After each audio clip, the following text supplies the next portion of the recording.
راز کی حفاظت۔ ایک بادشاہ نے شہر میں منادی کروا دی کہ جو شخص بادشاہ کی خدمت میں کوئی ایسی چیز پیش کرے جو اسے حیران کر دے تو اسے انعام و کرام دیا جائے گا۔ بہت سے لوگ اپنے اپنے شاہکار لے کر بادشاہ کی خدمت میں حاضر ہوئے، لیکن بادشاہ مطمئن نہ ہوا۔ چند دن بعد ایک شخص بادشاہ کی خدمت میں 3 بت لے کر حاضر ہوا اور کہا کہ بادشاہ سلامت، یہ بت آپ کو حیرت و استعجاب میں ڈالیں گے۔ بادشاہ نے تینوں بتوں کو دیکھا اور کہا، یہ تینوں بت ایک جیسے ہیں، ان میں کوئی فرق نہیں۔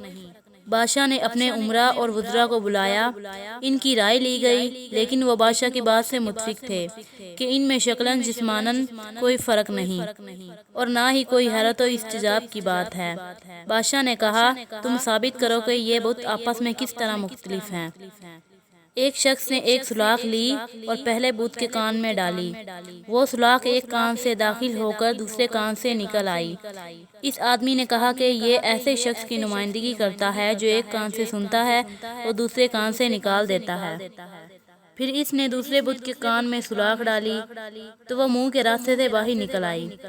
اس شخص نے بادشاہ سے کہا، یہ ایسے شخص کی نمائندگی کرتا ہے جو کوئی بات سنبھال کر نہیں رکھتا، جو سنتا ہے فوراً کسی دوسرے سے کہہ ڈالتا ہے، پیٹ کا ہلکا ہے۔ پھر اس نے وہ سلاخ تیسرے بت کے کان میں ڈالی تو وہ اندر رک گئی۔ اس نے کہا، یہ ایسے شخص کی نمائندگی کرتا ہے جو دوسروں کے رازوں کی حفاظت کرتا ہے، سب کی سنتا ہے لیکن کہتا کسی سے نہیں۔ سب نے کہا، یہی سب سے افضل ہے۔